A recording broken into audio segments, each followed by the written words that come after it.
Hey everybody, welcome to this week's Prophecy Update. As always, it's our desire to bring the events that are happening in the world from a biblical perspective and also a prophetic perspective. So thanks for joining us this week.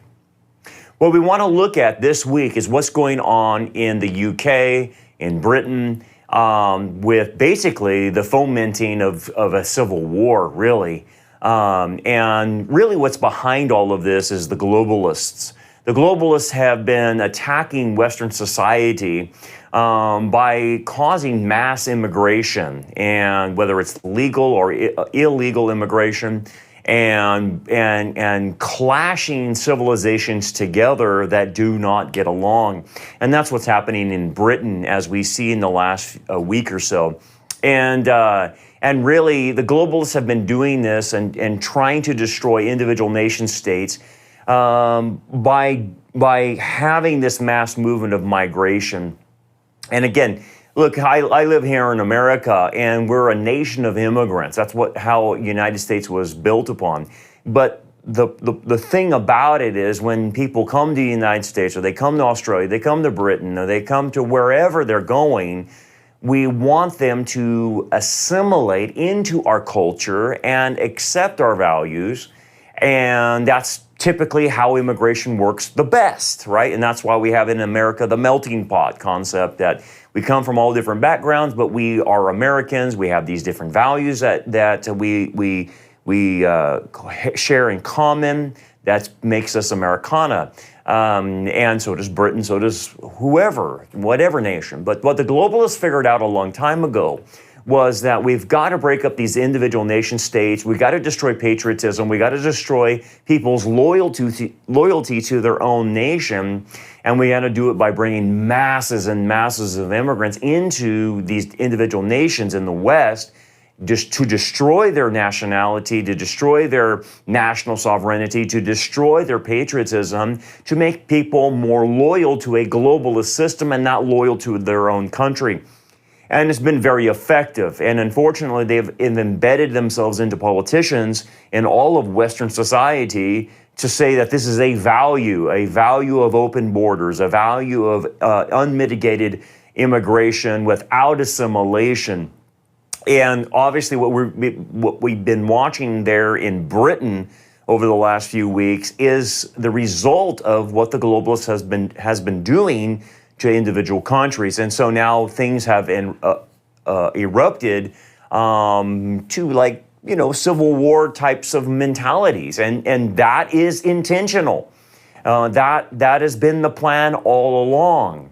So what's caused this latest problem is that there was a stabbing attack in Southport in Britain, where like 11 children and 2 adults were stabbed. It was a mother and baby support dance party type of thing. So 3 children were fatally wounded, and it was done by a 17-year-old. And they don't want to talk about his origins, where he comes from, but he was actually from Rwanda. His parents are immigrants from Rwanda. And obviously, they're going to cover up his religion. They're going to cover up everything else. So we don't even know if what kind of religion this guy has. But I can guarantee you, 9 times out of 10, it's because he's Muslim. Okay, so we're going to wait and see what goes on there. But anyway, so 3 children are fatally killed by this guy. 8 children are injured. 5 of them, I think, are in critical condition. And so it was horrible, right? This is a terroristic attack, right? And the 2 adults were injured. And of course, the adults were trying to prevent the attacker from stabbing the kids, but this guy went after kids, right? It's insane, right, to watch this happen. And we see this in America. We see this all over the West, where you have these illegal immigrants coming in, and they rape somebody, they molest a child, they murder somebody or whatever. And that's what happened here. And so what ended up happening is a reaction to this. And those in Britain that are realizing, hey, wait a second, we're bringing too many Muslims into this country, and we're tired of watching these Muslim men rape people, murder people, stab people, or do whatever. We're sick and tired of it. And so they started protesting, and they started rioting. And so here is a video, kind of give you a flavor of what's going on, of, you know, what happened, but I wanted to tell you what sparked it. So watch this.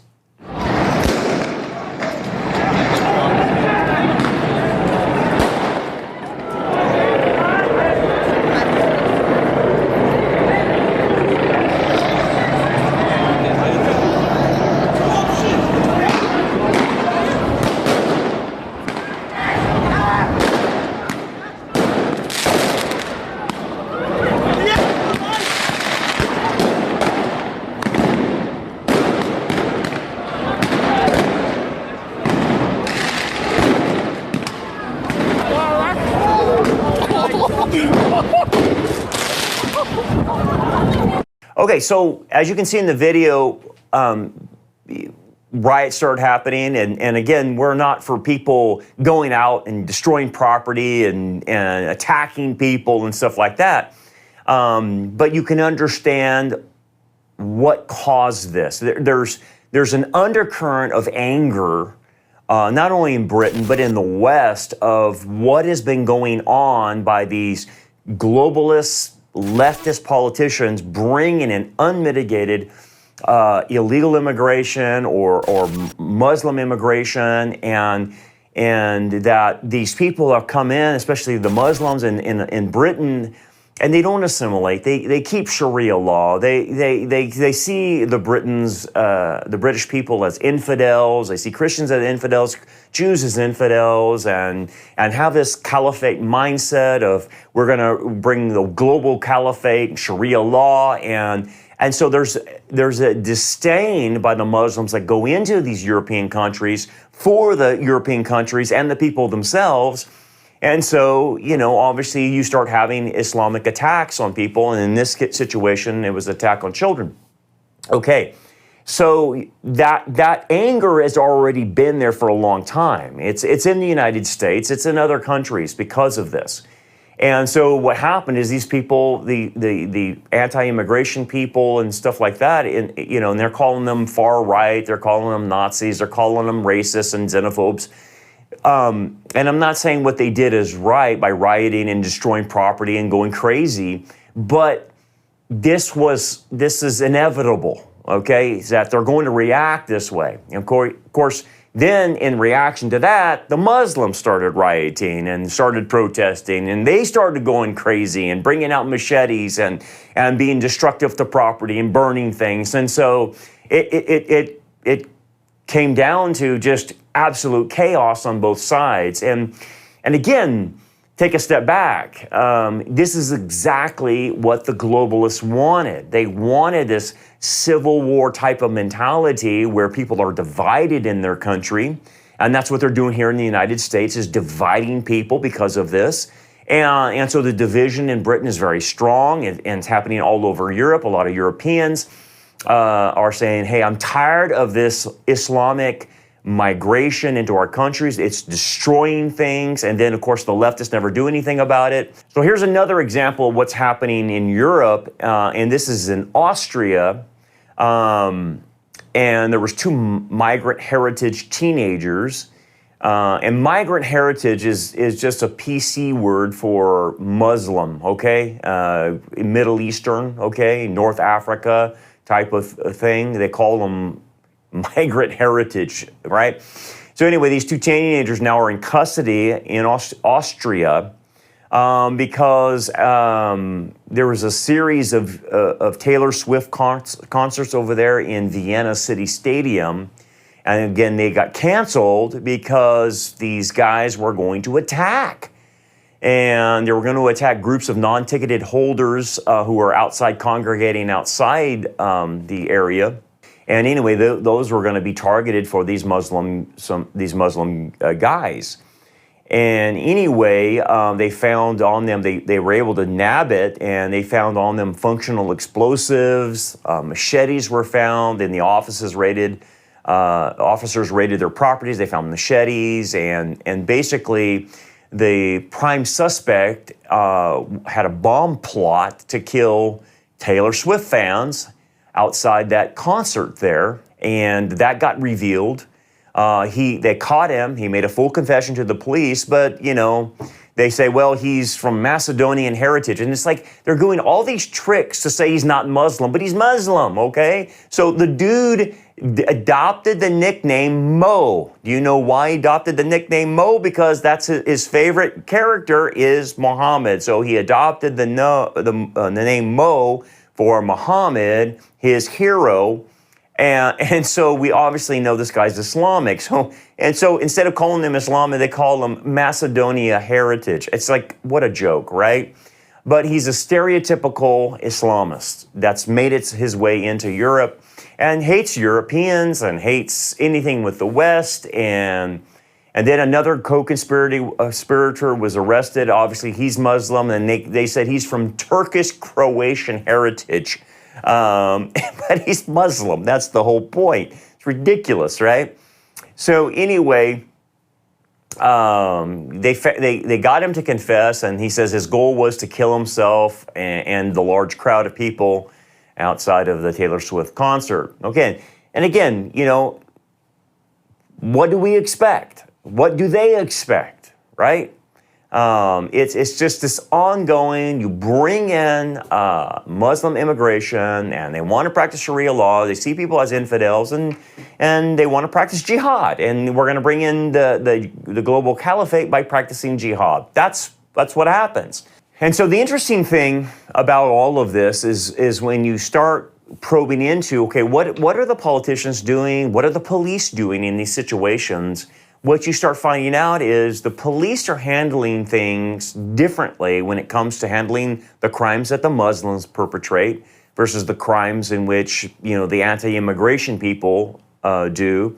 You start realizing there's a two-tiered approach to justice that's going on in Europe. And so this came to note in Birmingham, which a top police officer has seemingly admitted there is a two-tiered approach for law enforcement towards different ethnicities in Britain. And so when you see this, you realize, wait a second, this is the same thing that we saw in America where like the Black Lives Matter mobs or the Antifa mobs, like the cops didn't do anything to them, right? They set up Chaz, which was like a whole portion of the city that they took over, and of course the police, the officials of the city, the mayor didn't do anything about this, and so you had complete anarchy. No one's getting arrested or whatnot, and so when you have the anti-immigrant riots, they're arresting people left and right and all kinds of stuff. But when it comes to Muslims, mobs in England, they handle them differently. I mean, think about this. Even in parts of Europe where Muslim enclaves are, there's no go zones, where the police don't even police the area. I mean, that's insane that has even happened, that we're even saying that. But anyway, it appears there are different standards in how they enforce the law. Well, we're seeing it in America as well, and with criminals in America, they don't get prosecuted. They don't have to pay bail. They're released, and especially illegal immigrants that should be exported back to where their country where they came from. They're just catch and release, and then they go out and commit a crime. And what we have is illegal immigrants committing crime after crime after crime after crime, and they end up killing somebody or raping somebody or molesting somebody. And then you find out through all the history of this individual that they've been arrested multiple times, they've not been exported, and no one's done anything. And so that causes a lot of anger among the people, right? But again, it's intentional. I don't want you to think this is an accident. They're intentionally allowing this to happen. They're allowing the criminal behavior to get people charged up and angry so that they will riot and they will cause property damage and they will do things. And like I've always said, it's the Bubba factor. They want to incite Bubba to do something stupid. And then when Bubba can go and do something stupid, then they can enforce martial law or come down really hard and bring in more totalitarian types of tactics. And even British lawmakers on the left are saying, well, these anti-immigrant rioters, we need to have a lockdown. We need to have a lockdown. So they're even thinking about bringing lockdowns. And again, it's just more of power-grabbing, totalitarian regime type of things when chaos starts erupting. And so it's the globalists that are actually causing the chaos. That's what you have to understand. They're doing this on purpose.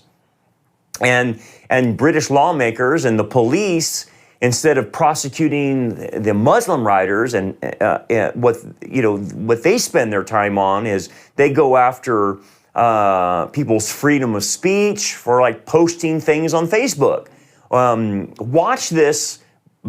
These two British police officers getting ready to arrest a guy for posting stuff on Facebook that the British government doesn't agree with. Watch this. Times 20 to 3, 1440, arresting you on suspicion of improper use of the electronic communications network. And just what? 127 of Communications Act, okay? So you do not have to say that may harm your defence. Do not mention, won't question something which you later are in court.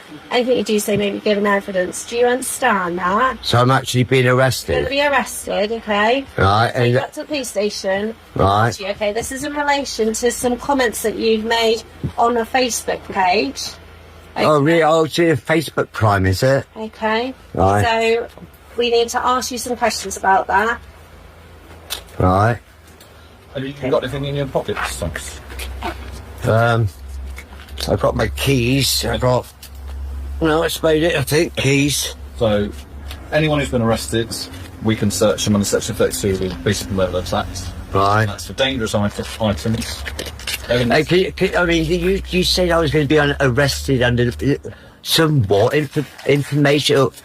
I'm going to be arrested for posting on Facebook. Some comments that are offensive, obscene, and people have made a complaint about that, and it's can you tell me what this comment was? We'll do we'll do that when we interview. All right. And so, what am I going to be locked up for the night, or? Hopefully not. Hopefully not. So instead of arresting Muslims, they go after this old guy who posted something on Facebook because it's offensive to somebody.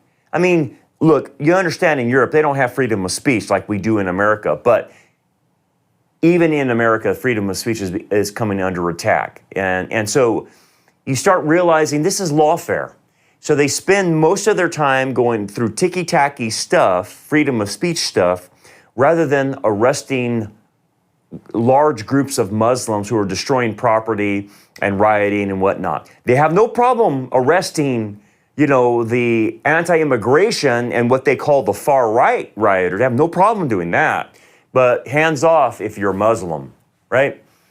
So anyway, then you have this.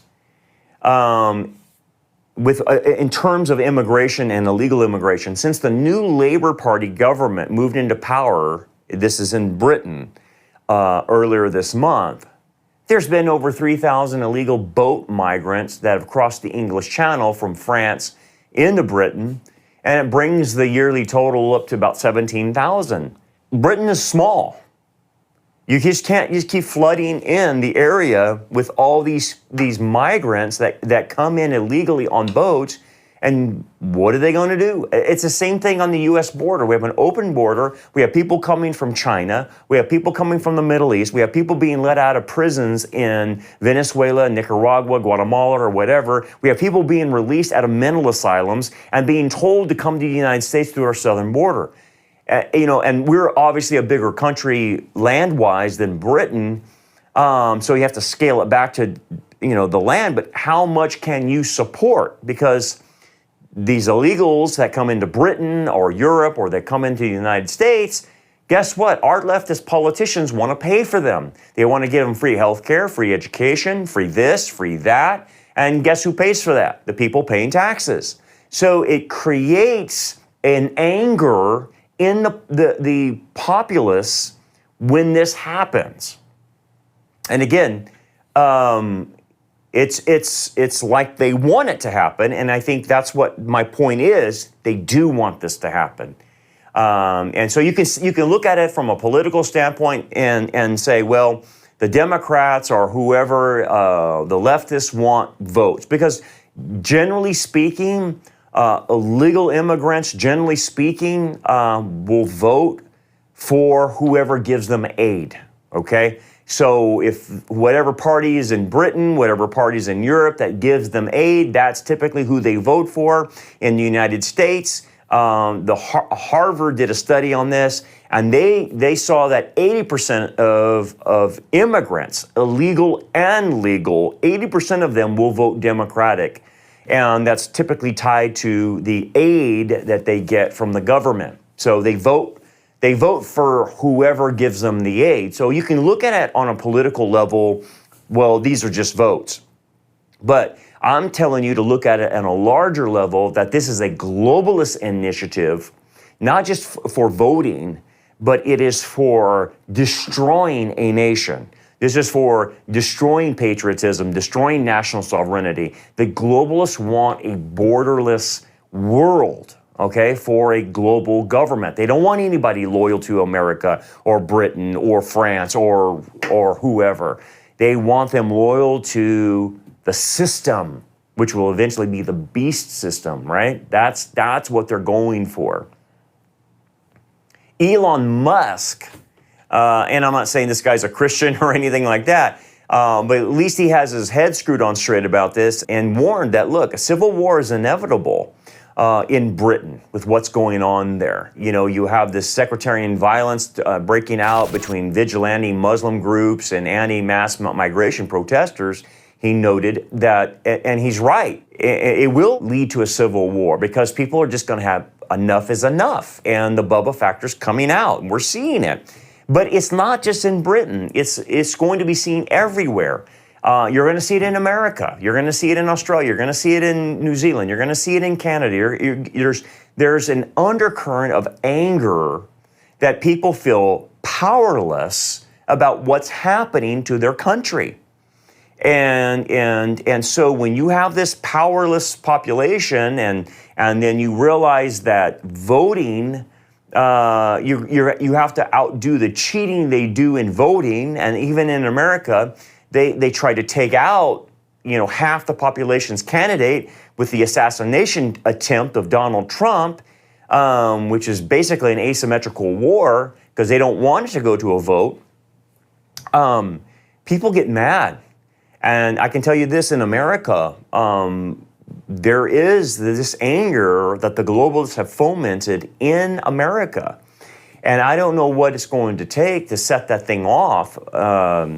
Maybe it's another assassination attempt. Maybe, you know, maybe it's a collapsing economy, whatever. But I've tried to warn people, don't fall prey to them goading you with anger and getting you to react, because that's exactly what they want you to do. They want you to react and go crazy and go nuts and start rioting and destroying property and hurting people. They want you to do that because then they can bring in more totalitarian rule, more control over us, and dictate our lives. So this is exactly what it's meant to do. So when you see these protesters, and I get it, getting mad and angry about so many Muslims in their country, when they react in burning down cars and stuff like that, that's exactly what the globalists want you to do. They're laughing all the way, saying our plan is working perfectly. I agree with like the Reform UK deputy leader, Richard Tice, who demanded that all non-British rioters be deported from the country following these days of unrest. But that's never going to happen. And I would say the same thing here in America. When we see these rioters, and they've been on our college campuses going crazy, becoming anti-Semitic, and the reason behind that is because of the Islamic students that have come into our universities and colleges. And Victor Davis Hanson has really exposed this, that, you know, we have a lot of dark money coming into our colleges from, Qatar and Saudi Arabia and other Muslim countries, United Arab Emirates and all these other things, pumping in millions and millions of dollars into our colleges and universities. And therefore, these kids that come from these Middle Eastern countries come into our colleges and universities, and they pay full tuition, and the colleges let them in. And yet, we're shocked when they start rioting at our campuses and becoming anti-Semitic and anti-Jewish and anti-Zion, right?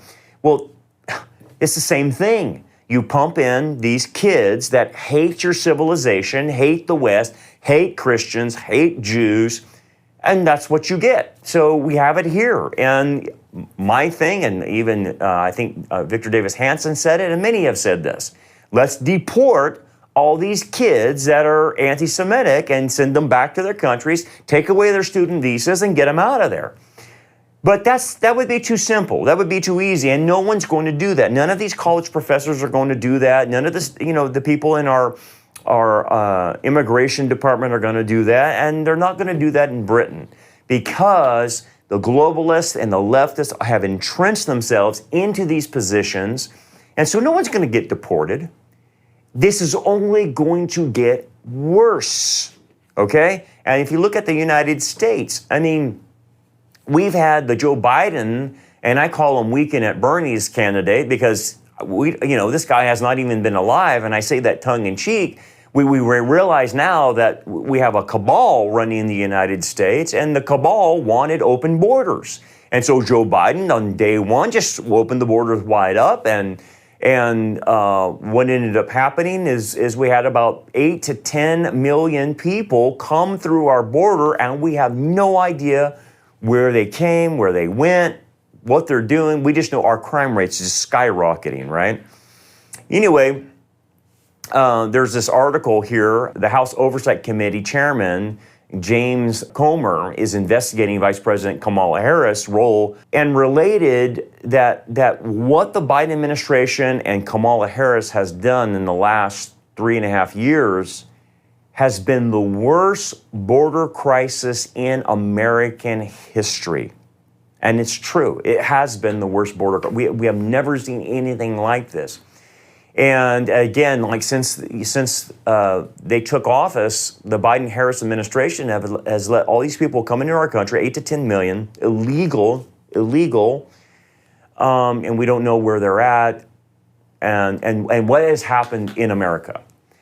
We have fentanyl, we have drug cartels controlling our border, we have kids dying because of the drugs, we have criminals all over the place murdering, raping, molesting, you name it, okay? Same thing that Europe is having the problem, we're having the problem because of this illegal immigration, right?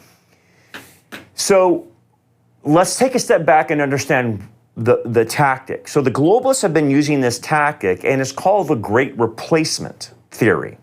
And people say, well, that's a conspiracy theory. It's not a conspiracy theory because the immigration into Europe has effectively replaced entire populations in Europe in segments of society. Look, if you go to Paris, if you go to London, man, I call London Londanistan. Paris has been taken over by Muslims. And I've been to these places. I was in a city in Germany last year, and I can't remember where I was at, but I got held over. I didn't catch a plane ride in time, and so I had to stay one night in the city. And I'm in Germany, right? So I'm expecting, German restaurants and things that I would expect to see in German. No, but I didn't. I saw groups of Muslims all over the place. I saw Muslim restaurants. In fact, because there was no place to eat other than a Muslim restaurant, I ended up eating in a place that served Iranian food. And I'm in the middle of Germany. I'm not in the middle of Iran. I'm not in the middle of, I'm in the middle of Europe, Germany, and I can't find anything other than Middle Eastern food served to me by Iranians. And you're saying, well, you're xenophobic. No, I'm not saying I'm xenophobic. I'm just saying they took over at least that city where I was at. And that has been the telltale sign of numerous cities in Europe that have been completely taken over by Muslim populations. And that's what the Great Replacement is. Well, the Great Replacement's happening in all of Western society, and it's happening in America. We have people now coming into our country that do not hold Judeo-Christian values. Some of them hold Sharia law. Some of them, hold, communism, socialism, Marxism, wherever. They don't hold to our society's ideals of Judeo-Christian values. And so they come in, and they bring that, they don't assimilate, and they destroy us. And so we have the greatest division in America than we ever have had. And again, it's intentional, it's a tactic, and we're having problems. So what you have to understand then is where does this go? Okay? Where does this go? And this is where we want to come back to Scripture. And we want to focus in our attention on what Scripture says to give us some bearings on what's the trajectory of this? What's the projection of moving mass immigration into Western societies and trying to destroy them? Well, Daniel chapter 2, verses 40 through 43 gives us a little insight. And this is what I want to break out a little bit so we can have a good understanding. So Daniel in chapter 2 is talking about the four different empires that is predicted to be over Israel until all the way to the second coming. And you remember it's Babylon, Medo-Persia, Greece, and then Rome. Okay, and so that last empire is the beast empire. It's Rome, and Rome basically when you take all the passages together in Daniel chapter 2, Daniel 7, Revelation 13, what you start realizing is that there, I think, are about 5 phases of the Roman Empire that Daniel and John relate to us. So this fourth kingdom has 5 phases. And so the first phase, I'm going off the top of my head, is the united phase that we saw in the first coming under imperial Rome. The second phase will be a 2-legged phase. Rome will be split in 2, which is currently what it is now. You have the western leg in Western Europe, and then you have the eastern leg primarily centered in Russia. And then it goes into a third stage, which will be a global government. And then that global government will then break down into a 10-league global confederation ruled by 10 kings. And then the last stage, the 5th stage, is the Antichrist stage. And then obviously, you know the story behind that. The Antichrist arrests the beast system from the 10 kings. Three of them he kills, 7 submit to him, and then he becomes the solo ruler of the entire global system at the 3.5-year mark of the tribulation. Okay, so we get that understanding from Daniel 2, Daniel 7, and Revelation 13 when you put it all together.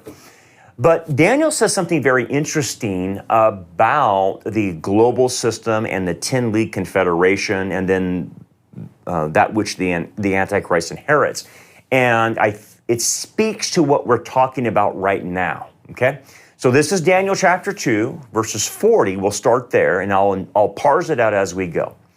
And the fourth kingdom shall be as strong as iron, inasmuch as iron breaks in pieces and shatters everything. So we know this about the Roman Empire, that whatever it came in contact with, it just shattered if it got in its way. It just destroyed them. So it's the strongest of the metals. And that is true today, that if you stand in the way of globalism, it just shatters you. And the intention is to shatter you. And right now, the globalist movement is launching, right? It's there, and it's trying to make its way and take over. And that iron is shattering what? Shattering national sovereignty, shattering nation states, that you must bow a knee to this new system that's being employed. And it says, and like iron that crushes, the kingdom will break in pieces and crush all the others. And so that's the idea that wherever Rome goes, it just crushes. That's the strength of it, okay? And so we have that in Jesus' day. We have it in the 2-legged confederation, even to this day, and then eventually the global system. So what we're watching now with this immigration stuff is the globalists, which are part of the system, crushing individual nation states, breaking in pieces. Now, notice it says will break in pieces, shatter. And if you think about like dropping a glass or a vase and it just shatters into pieces, that's what it does. And the other term you actually could use is it divides. It divides and then conquers. So its power shatters, divides, and then breaks into pieces. And so if you want to control individual nation states, you must divide them. That's the tactic, divide and conquer. And they're dividing us through illegal immigration and legal immigration and telling them they don't have to assimilate. So that's the crushing, dividing aspect that's happening. Now, we can go further in other aspects. It's not just immigration. It's finances, it's technology, it's all kinds of other variables too that the kingdom uses to crush individual nation states. But since we're talking about this immigration problem, that's one of the tactics to crush nations is through this divide and conquer through immigration. In verse 41, it starts saying this, whereas you saw the feet and toes, partly of potter's clay and partly of iron, the kingdom shall be divided. Yet the strength of the iron shall be in it, just as you saw the iron mixed with ceramic clay. And as the toes of the feet were partly of iron and partly of clay, so the kingdom shall be partly strong and partly fragile. And then verse 43 says, and you saw iron mixed with ceramic clay. They will mingle with the seed of men, but they will not adhere to one another, just as iron does not mix with clay. So let's unpack that a little bit because Daniel's given us the clue here. What is he trying to say? Now, obviously, in the context, he's talking about the beast system. It's iron, right? That it crushes all. So the beast system is symbolic of the iron. So that's the connection, okay? But notice it starts introducing in the dream that Daniel interpreted for Nebuchadnezzar that he says, you know, I saw the feet, but it was partly iron and partly clay. So the iron we already know. The iron is Rome, okay? But what is this clay aspect to it? Well, this is interesting because I think you got to know how human beings were created. Human beings were created out of clay or out of dirt or out of the ground. And we get the term, red from it. So it was like a reddish clay or something that God used to create human beings and created Adam and Eve, right? Out of the ground, out of the dirt, out of the clay.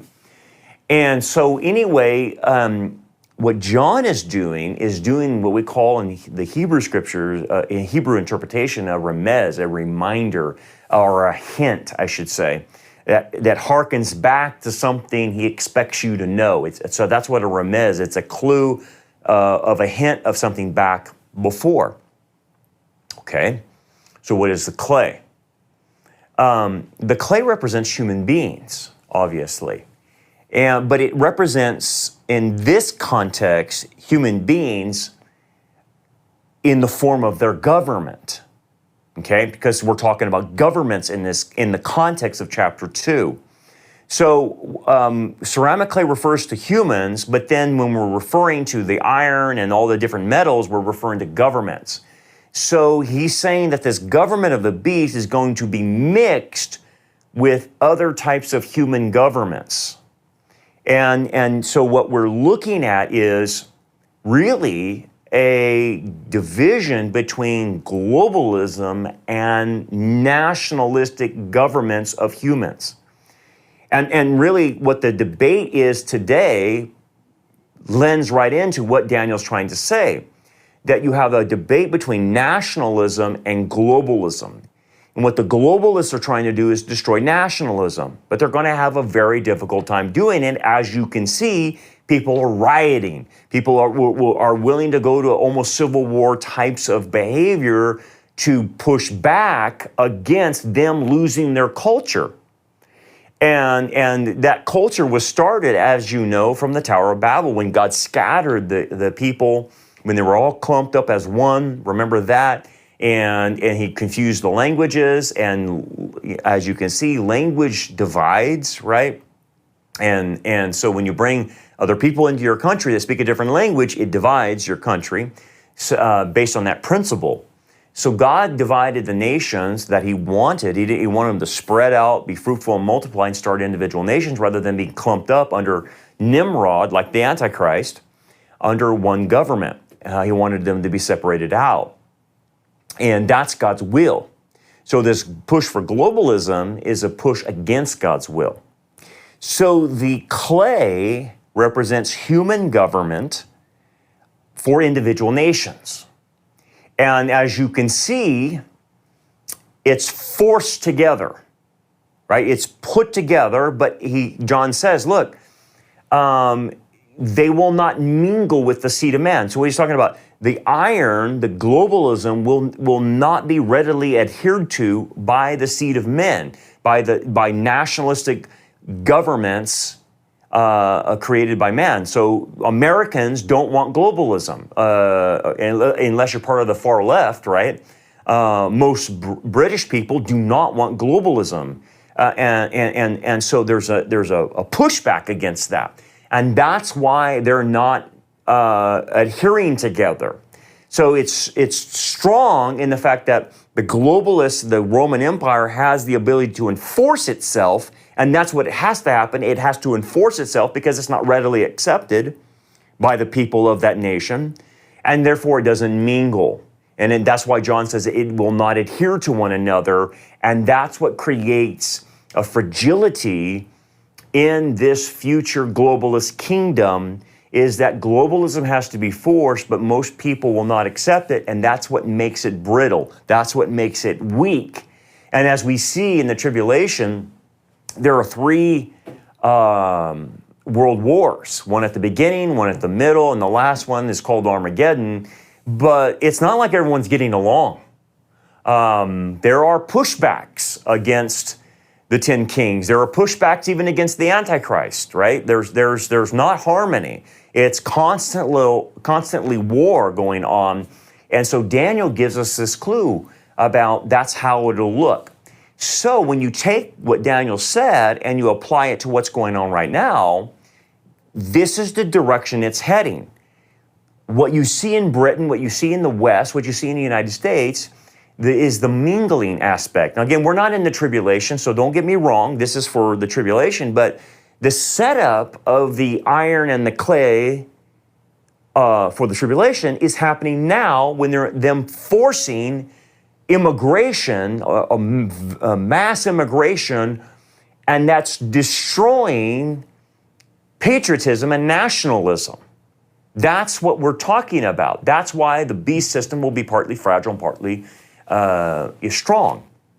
And so what you see in front of your very eyes is the setup of this. And so it's going to continue to be resisted by people in their own countries, and they're going to call them far right, wackadoos, or all this other xenophobes, racists. They're going to call them all these names because they're going to force globalism on all the nations of the world. And so this constant battle is going to continue to rage all the way from not just now, but all the way through to the very end in the Battle of Armageddon.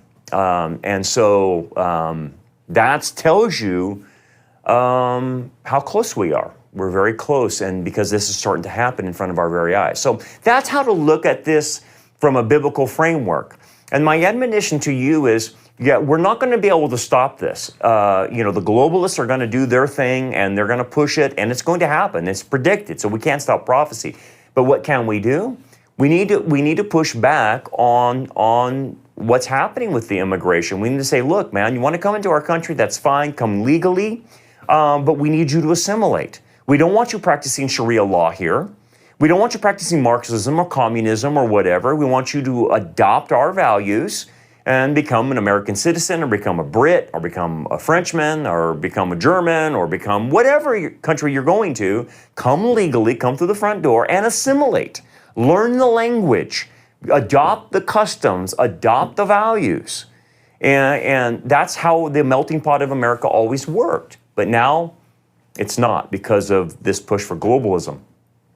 So that's what we have to do. And again, you don't want to go to the extreme where I go out and start burning cars and destroying property, but you combat lies with the truth. And so when you're talking to your friends, having coffee, and you have the ability to explain what's happening, that's where you got to do your job and say, hey, look, what's going on here is bigger than what you think. This is not because of racism. They're actually doing this intentionally. And that's where you can lean in on that and help people understand the truth about the situation, and then perhaps lead them to the Lord. Who knows what will come out of that. But you have to be biblically educated to be able to talk about this, to explain it to people. Otherwise, it's just going to look, it's chaos. And that's what they want you to think. It's just chaos, right? But it's actually planned. So anyway, that's what we have to say today. Continue to take the truth out, and remember that we survive based on your support. We're doing Tip of the Spear Ministries to provide this information from a biblical perspective and a prophetic perspective. But it takes money to do this. It takes money to run the equipment, to edit, to do all these things. And so if you would like to help us out and making sure we get the word out, you can go to tipofthespearministries.com, go to the giving tab, and you can donate today. We're a nonprofit, so in America, you'll get your tax deductions from that. And so help us out in spreading the word of God and what's happening in these last days as much as we can. God bless you. We'll see you next time.